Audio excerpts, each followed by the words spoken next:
आपका एक बार फिर से हमारे चैनल फिनस्ट्रीट पे। क्योंकि क्रिप्टो मार्केट जो है वो वोलेटाइल है और उसके प्राइस राइज एंड फॉल होते रहते हैं, तो ये आपके लिए बहुत जरूरी है कि आप टाइमली इसकी अपडेट लेते रहें ताकि आपको फ्यूचर में इन्वेस्टमेंट करने में कोई दिक्कत ना आए। और ये सारी अपडेशन आपको कहीं और से नहीं मिलेगी, वो मिलेगी यहाँ हमारे चैनल फिनस्ट्रीट से।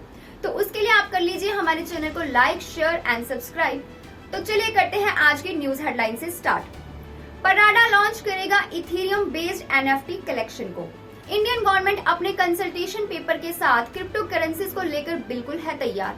अपनी शुरुआत से गिरने के बाद लूना 2.0 ने बायनांस पर लिस्ट होने से 97% आगे लगा दी है छलांग। तो ये थी आज की न्यूज हेडलाइंस। चलिए अब शुरू करते हैं आज की पहली खबर के साथ। जाने माने लग्जरी ब्रांड पराडा ने एक न्यू एनएफटी कलेक्शन के अपकमिंग लॉन्च के साथ वेब3 में अपनी प्रेजेंस को एक्सपेंड किया। ये फिजिकल शर्ट्स की सीरीज के कोरेस्पोंडेंट होगा जो कि सिंस दिसंबर 2019 से सेल पर है। One shirt one NFT. अब एक कंपनी की वेबसाइट के अकॉर्डिंग 100 इथेरियम बेस्ड एनएफटीज की कोरेस्पोंडिंग सप्लीमेंट है फिजिकल पराडा टाइम कैप्सूल के, जो कि सीरीज है fashionable black and white shirts की, जिसे लॉन्च किया गया था दिसंबर 2019 में।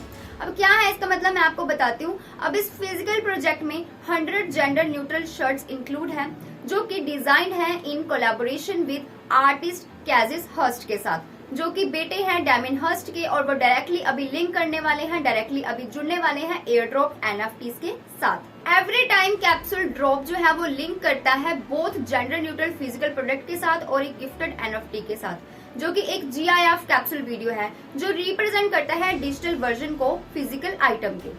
अब एनएफटी रिलीज का ये जो एम है वो है टाइम कैप्सूल इनिशिएटिव के एवोल्यूशन को मार्क करना, क्योंकि 2019 के बाद से हर महीने के यानी हर मंथ के फर्स्ट थर्सडे को इस बिग ब्रांड ने अपनी वेबसाइट पर सीरीज से एक एक्सक्लूसिव एडिशन आइटम ड्रॉप को फीचर किया है। अब इसके दूसरे फेज में अपकमिंग थर्सडे को एयर ड्रॉप के बाद फिजिकल शर्ट के हर ऑनर को एनएफटी भी गिफ्ट किया जाएगा, जिसमें ड्रॉप के सीरियल नंबर को डॉक्यूमेंट किया जाएगा और साथ ही इसमें इंक्लूड होगा unique number associate with each shirt, जो as a digital record act करेगा। अब फोर्थ की जो कवरेज है वो ये इंडिकेट करती है, ये शो करती है कि जो प्राइस है हर एनएफटी का वो डिनोमिनेट होगा इन फियाट करेंसीज में रादर देन क्रिप्टो।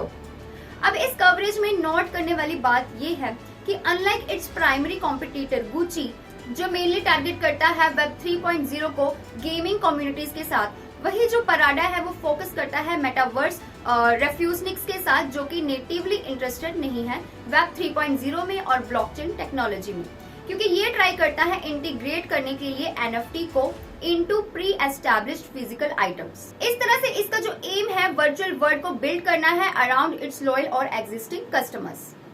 तो चलिए बढ़ते हैं आज की दूसरी खबर की तरफ। काफी महीने domestic foreign stakeholders and organisations जैसे IMF एंड वर्ल्ड बैंक के साथ कंसल्टेशन के बाद इंडिया क्रिप्टो करेंसी पर अपने कंसल्टेशन पेपर को फाइनलाइज करने की लास्ट स्टेज पर है।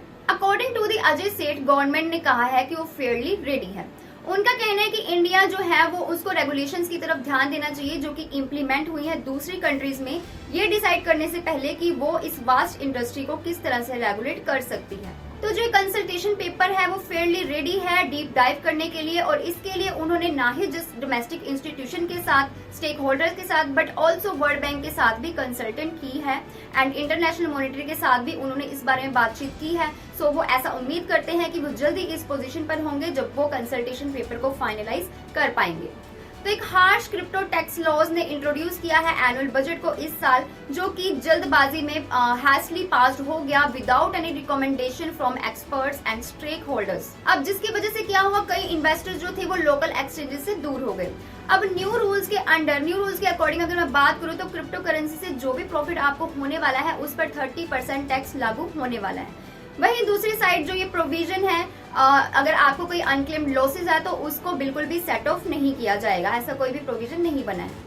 तो national payment corporation of India यानी NPCI, जो कि ओवरसीज करता है यूनिफाइड पेमेंट्स इंटरफेस को यानी UPI को, रिसेंटली उसने रिलीज की है एक ऑफिशियल स्टेटमेंट जिसमें उन्होंने क्लैरिफाई किया है कि वो इस बात से बिल्कुल अवेयर नहीं थे कि जो क्रिप्टो एक्सचेंज है वो UPI का यूज कर रही है, और अनइनिशिएटेडली UPI को कॉमनली यूज किया जाता है instant real time payment system के लिए, जो फैसिलिटेट करता है इंटर बैंक ट्रांजेक्शन्स को यूजिंग ए मोबाइल फोन।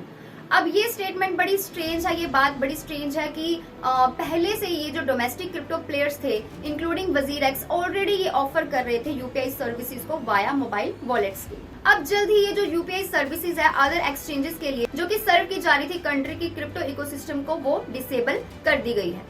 कॉइनबेस जो कि जिसने जस्ट अनाउंस किया है अपनी एंट्री उसने इंडिया में की थी और उसके ऑपरेशंस को सस्पेंड कर दिया गया विद इन 3 डेज। इसके जो सीईओ है ब्रायन आर्मस्ट्रॉन्ग, उन्होंने रिजर्व बैंक ऑफ इंडिया को बुलाया और उसके ऊपर ये एक्यूजेशन लगाया है कि इस एजेंसी के ऊपर सुप्रीम कोर्ट ऑर्डर को वायलेट किया गया है एंड इसके साथ ही इसको इनफॉर्मल प्रेशर में डाला गया है। मीनवाइल अब जो आरबीआई है उन्होंने लॉन्च किया है एक इन हाउस सीबीडीसी को एंड ये रिवील किया है कि वो इन्वेस्टिगेट करने वाले हैं प्रोस एंड कॉन्स को लेके ताकि इसको इंट्रोड्यूस किया जा सके। अब इतनी lack of clarity and hostile regulatory climate के बावजूद भी जो इंडियन डिजिटल एसेट मार्केट है वो लगातार ग्रो कर रहे हैं, लगातार आगे बढ़ रहे हैं। और एक फिंडर के एनएफटी गेमिंग एडॉप्शन रिपोर्ट के अकॉर्डिंग जो इंडिया है उसने टॉप 3 कंट्रीज में अपना रैंक बनाया है, अपना नंबर बनाया है, जहां पे प्ले टू अर्न गेम्स जो है वो फ्लोरिश होती हैं। डे टू डे वो ज्यादातर लोग उसको यूज कर रहे हैं। तो चलिए फाइनली अब बात करते हैं आज की आखिरी खबर की तरफ। तो चलिए फाइनली अब बात करते हैं आज की लास्ट न्यूज के बारे में। लूना 2.0 जो कि एक रिप्लेसमेंट कॉइन है जो डिफंक्ट लूना क्रिप्टो करेंसी का, जिसने वाइप आउट कर दिए थे $60 बिलियन इन मार्केट कैपिटलाइजेशन में जब ये क्रैश हुआ था लास्ट मंथ। तो कॉइन मार्केट कैप के अकॉर्डिंग सैटरडे को अपने स्टार्टिंग प्राइस $17.80 से 80% कम करने के बाद इन्वेस्टर्स ने रिप्लेसमेंट क्रिप्टो को सपोर्ट करने के लिए वापसी की है। लूना 2.0 के जो प्राइस है वो 97% तक अप हुए हैं from its $6.15 floor to a peak of $11.97 on Monday. According to CoinMarketCap, ये वर्ल्ड की जो लार्जेस्ट क्रिप्टो करेंसी है बाइनांस, लूना 2.0 के डेब्यू की कुछ घंटे पहले इसके प्राइस में भी पंप देखने को मिला है। इसके साथ ही बाइनांस ने लूना 2.0 को लिस्ट किया है 2 AM को ट्यूसडे मॉर्निंग, यानी कि कल सुबह 2 AM को उसने लिस्ट किया है। साथ ही उसने इस टोकन को रजिस्टर किया है अपने इनोवेशन जोन में, जो कि एक स्पेस फॉर कॉइन्स है, जो कि एक तरह से आप कह लो कि हायर रिस्क हो सकता है देन अदर टोकन्स। अब इसको पेयर करने के बाद ये जो कॉइन है ये करंटली ट्रेड कर रहा है 43% डाउन की तरफ अपने डेब्यूट पीक से। इसके साथ ही कुछ अदर क्रिप्टो करेंसी एक्सचेंजेस जैसे कि KuCoin एंड OKX ऑलरेडी ये ट्रेड कर रहे हैं लूना 2.0 के साथ। बट ट्विटर पे बाइनांस के सीईओ चंगपेंग जाओ ने ये क्लेम किया है कि ये जो एक्सचेंज है इसको जरूरत है ज्यादा टाइम की ताकि वो प्रिपेयर कर सके लूना के 2.0 के लिए एयरड्रॉप को एंड लिस्ट कर सके, क्योंकि उसके पास लार्ज यूजर बेस है। अब कुछ होल्डर्स हैं जो लूना के, उन्होंने डंप कर दिया है लूना 2.0 को जैसे ही उनको अपने एयरड्रॉप्स रिसीव हुए, क्योंकि उनका कहना है कि इतना लॉस खाने के बाद, इतना लॉस करवाने के बाद दोबारा से इसके ऊपर इन्वेस्टमेंट करना वर्थलेस है। USD यूज लूना जो है उसने हेल्प किया है मेंटेन करने में इसकी वैल्यू को, क्रिएट किया आर्बिट्राज अपॉर्चुनिटीज को ट्रेडर्स के लिए ताकि दोबारा से स्टेबल कॉइन को बैक किया जा सके। और मई 9 को जैसे कि हमें पता है USD ने लॉस्ट कर दिया था अपने डॉलर पैक को और लूना को एक डेथ स्पाइरल करार दे दिया गया था। कॉइन वैल्यू जो थी इसकी वो 0 से भी नीचे गिर गई थी, जिसने वाइप आउट कर दिए थे रफली $60 बिलियन उसकी मार्केट कैपिटलाइजेशन में। तो अभी ये दोबारा से रिकवर होने को आई है।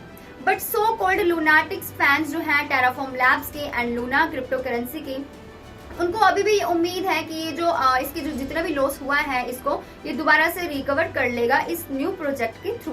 तो बाइनांस जो है वो अर्ली इन्वेस्टर रहे हैं टेराफॉर्म लैब्स के और अभी उन्होंने $32 मिलियन फंड किए हैं 2018 के चलते। अब जाओ ने क्लेम किया है कि इस एक्सचेंज में वो ओनली $3 मिलियन ही इन्वेस्ट करने वाले हैं और इसके बाद किसी भी फंडिंग राउंड में वो दोबारा से इन्वॉल्व नहीं होने वाले।